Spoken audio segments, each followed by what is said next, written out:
I want to explain today a little bit more, or try and think a little bit more about why countries adopt the positions that they have in the convention process.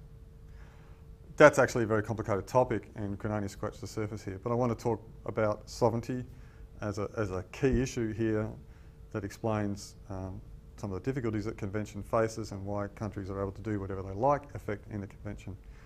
And a theory about the two-level game that in some ways helps explain a bit of what goes on in the convention.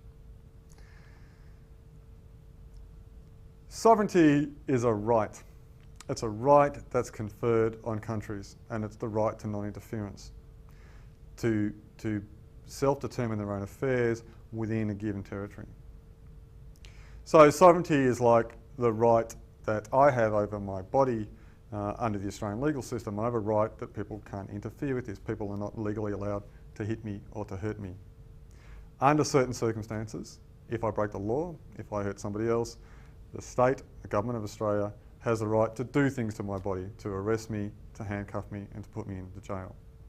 Under the international system, there is a principle that says that countries that fail to live up to the responsibilities that go with the right of sovereignty, countries that wage war on their citizens, for example, typically the UN Security Council may agree that the principle of non-interference should not be upheld. They may, under some circumstances, interfere militarily in that country or through sanctions to ensure that governments actually uphold the responsibilities that go with the right of sovereignty. But that is by no means an automatic response to countries, to sovereigns failing to live up to their responsibilities. For the most part, the default condition is countries are sovereign, you can't interfere. It's a good thing. It stops, in many ways, it stops countries from waging war on each other. It's not something that countries do lightly, and it's certainly not something that small countries do lightly. Big countries can get away with it a bit. But it does mean that on issues about global commons, on issues around which there are treaties, such as, for example, human rights, it's very hard for the international system, for the community of nations, to interfere within a sovereign if they are failing to uphold their commitments, abusing the human rights of citizens and so on. This is the principle of sovereignty. So countries that come to the convention are sovereign. It's not easy for the international system to interfere with their right to govern their territory, which means that a country can say, I'm not going to reduce my emissions, and the international system and the community of nations and the convention and the United Nations cannot very easily say, fine, we're going to take over your government, or we're going to impose trade sanctions or whatever. It just doesn't happen. The right to non-interference means countries can do more often than not whatever they like, and nobody interferes. So the principle of sovereignty is the conceptual boundary, the conceptual difference between what in politics we understand as being domestic and international affairs, or domestic and foreign affairs. What goes on within a sovereign is domestic affairs, not the right of others to interfere with. What sovereigns do when they interact with each other in the international sphere is foreign affairs or international affairs. International relations is the relations that occur between sovereigns. The Convention on Climate Change, like any convention or treaty, are ways of trying to order the interactions amongst sovereigns for the protection of global commons. But they're ultimately constrained. They can only typically rely on cooperation, coercion, norms and agreement to achieve common objectives, because sovereignty prevents them from directly interfering in the domestic affairs of any given country. So the international system is a system of cooperation and conflict between states with no formal rules. There is no higher body.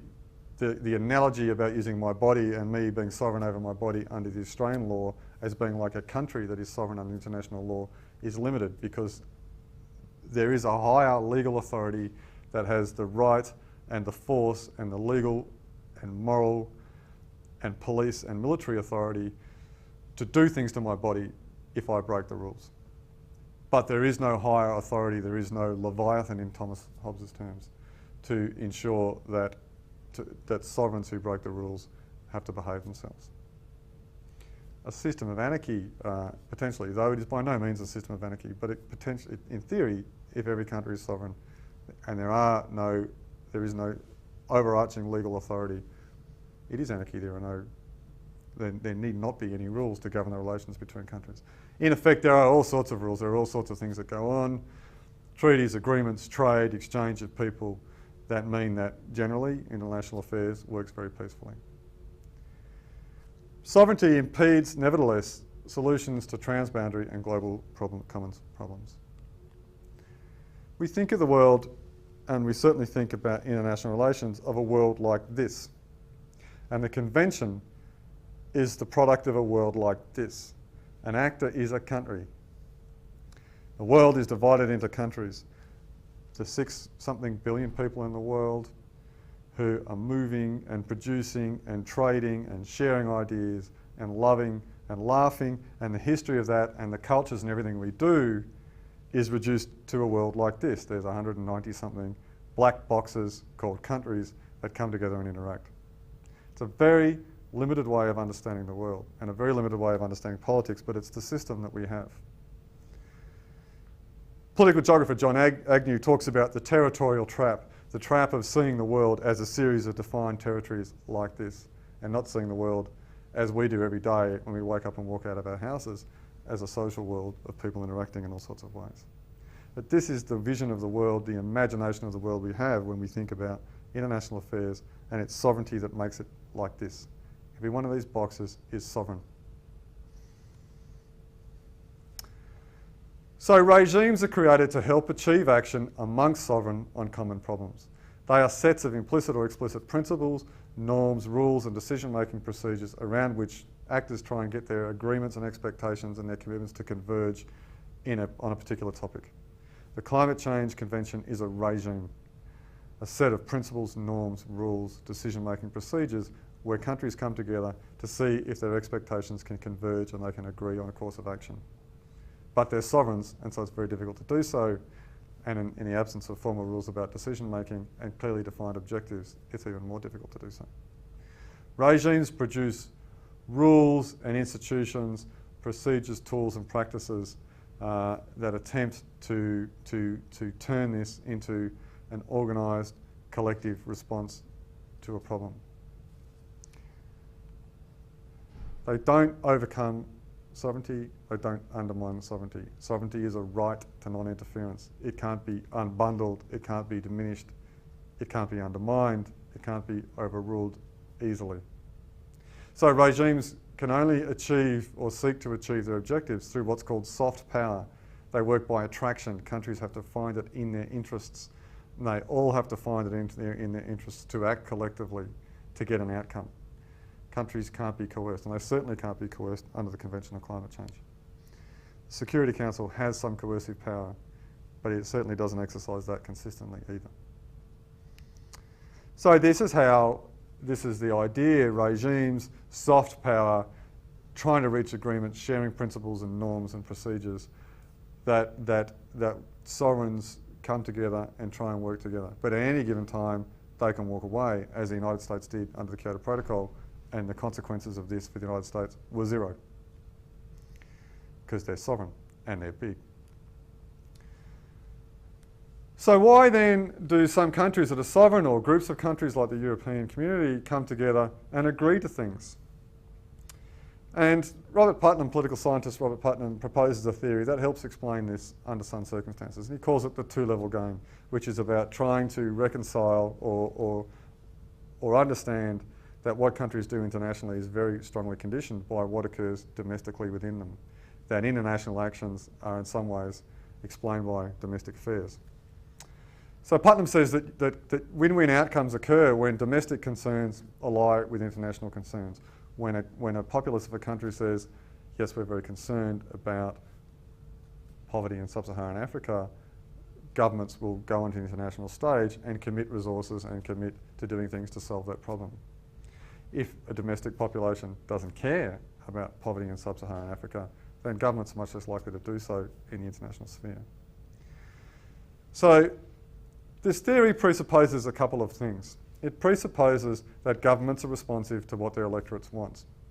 It demands democracy, or if not democracy, a form are a set of incentives for governments to respond to the concerns of the public.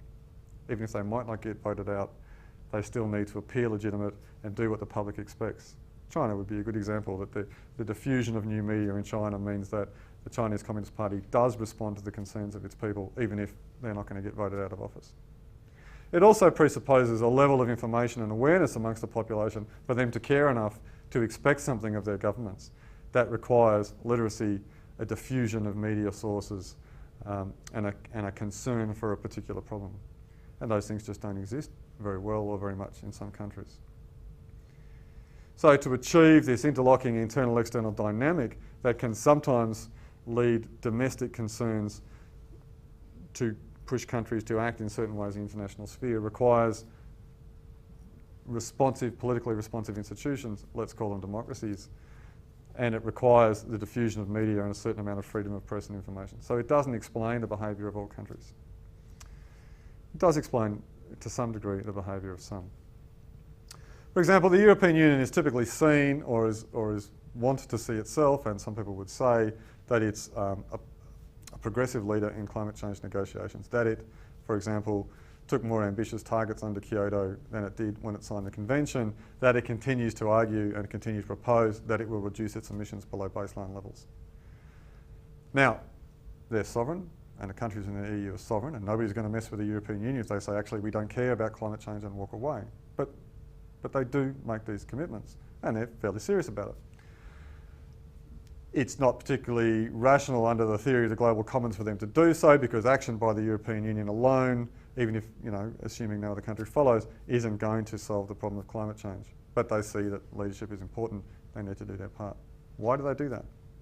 Well, European publics, voting publics, are generally in support of action on climate change. Scientists in Europe are generally well trusted. There's good exchange between scientists in Europe and political leaders. Political systems are typically responsive to the demands of the electorate. So there's strong domestic, or at least an enabling domestic environment that leads governments in Europe to say, we will do this, we can do this, and it's expected of us to do so. To compare, in the United States, there's a lot of influence from climate skeptics. The media is gives a lot of license to climate skeptics. There's a lot of doubt amongst the public because of the way the media works, because of media ownership and control. So there's a question in the mind of people in the US, at least relative to Europe, about whether this is really a problem. It's a country where people are typically less concerned about foreign affairs than in Europe. They're not so internationally oriented, the US public. The government tends to be far more captured by corporate elites and corporate interests, and so tends to respond more to business concerns than to broad-spread public concerns. So the United States government can get away with being reticent on climate change. There are really not significant domestic political ramifications from withdrawing from the Kyoto Protocol, for example. There's another way of thinking about this problem, which is the majority of countries in the convention, swathes of countries, don't really have a voice in the convention, don't really actively participate, are certainly very interested, go to the meetings, but don't invest heavily in this, don't have a strong position, and don't make much domestically of their international position on climate change, nor are they required to do so, because people in those countries are not concerned for whatever reason.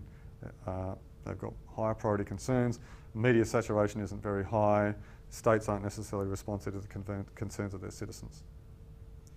So thinking about the domestic political environments in which countries go to the convention and make negotiations sometimes helps explain some of their positions.